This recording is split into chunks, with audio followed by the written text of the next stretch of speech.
Welcome back to another episode of Hawks Nest. Today we'll be discussing a leak of student information on Southeast campus, football, volleyball, and efforts that the Department of Public Safety have implemented to help solve the on-campus parking issues.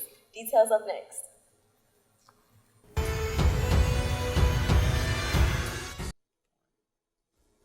My name is Karis Gamble, and today I have my experts Clayton Hester and Brooke Holford.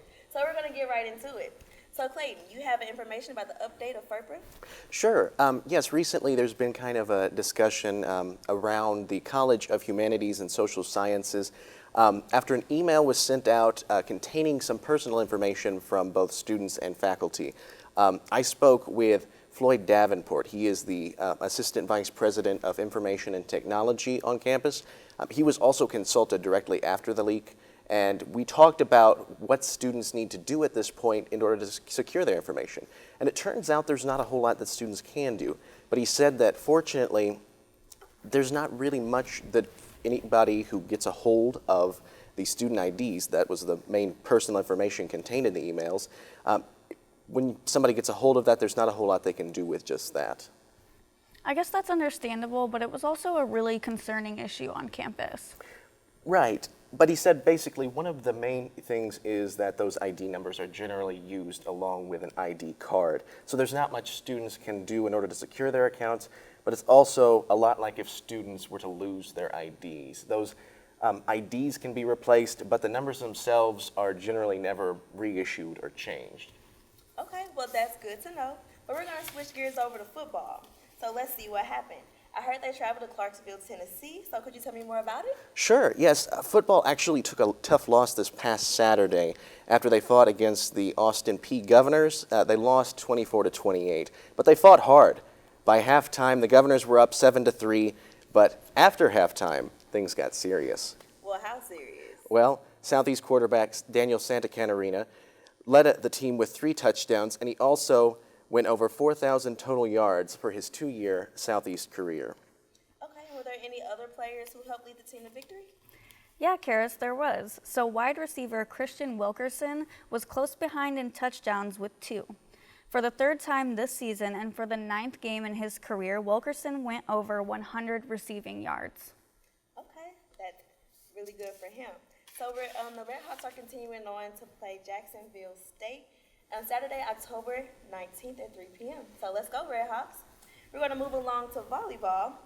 So they played this past weekend. Brooke, can you tell me about it?